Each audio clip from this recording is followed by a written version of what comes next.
This year, Rosh Hashana comes out on Shabbat and Sunday. Consequently, there's a law that we won't fulfill a particular commandment, which is absolutely intertwined with Rosh Hashanah, and that is blowing the shofar. Matter of fact, it's the only thing that we really know about Rosh Hashanah is blowing the shofar. That's all the Torah says. So how is it possible that just because it comes out on Shabbat, we're not going to do the mitzvah?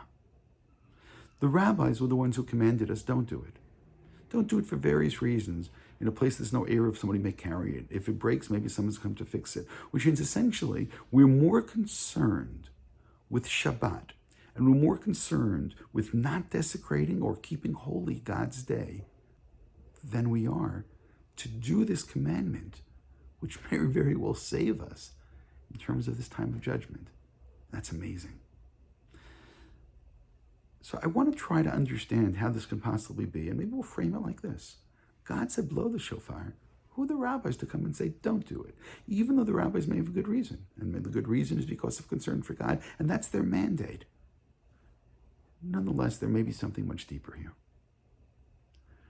One of the texts that we read on Rosh Hashanah is the story when Avram was asked to take his son Yitzchak and to offer him.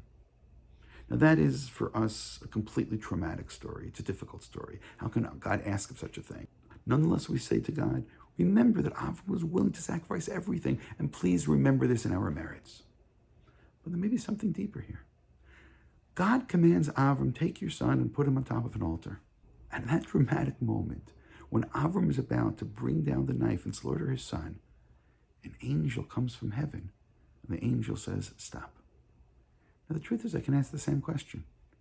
How dare we listen to an angel when God said to do it and the angel said not to do it? Which means, on Rosh Hashanah, we not only accept the Torah and God, we even accept that God said to listen to the rabbis. This is a multifaceted, what we can call Kabbalat Ol Malchut Shemayim, accepting the yoke of heaven, including listening to the rabbis.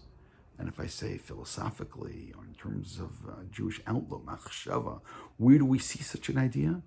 Right back at the Akedah. When God said to do it, and the angel said, don't do it. Avram should have said, excuse me, who do I listen to? Do I listen to God or do I listen to an angel?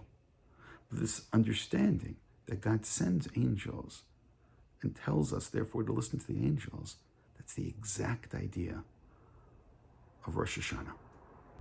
And that's why this reading is so apt for Rosh Hashanah. Which means if we really understand the concept, the aspect of reading about Yitzchak being removed and saved because the angel said don't do it, isn't that really what we want God to do? That even if we're in a precarious situation, even if the sword is coming down, that we hope and pray that God will send an angel and save us and stop whatever negative decrees existed. This was a year with all kinds of terrible decrees. We're waiting for the sound of the angel to stop all the negative decrees, and we'll know it's God who sent that angel, and we'll listen to that angel, because that's exactly what we do on Rosh Hashanah this year. We don't blow the shofar because we love and believe in God so much. We don't blow the shofar because the Shabbat that God gave us is so holy. We don't blow the shofar because we accept the word of God and embrace it completely, even the word of God, to listen to the rabbis. May God accept our lack of action, our listening to the rabbis, and know that deep in our hearts we want to blow the shofar. And may He accept our will as the strongest prayers, and accept the prayers of the Jewish people, and bring about forgiveness for the entire Jewish people, for the entire world. May all of us be written and inscribed in the book of life, with health, with wealth, and with happiness. Shana Tova.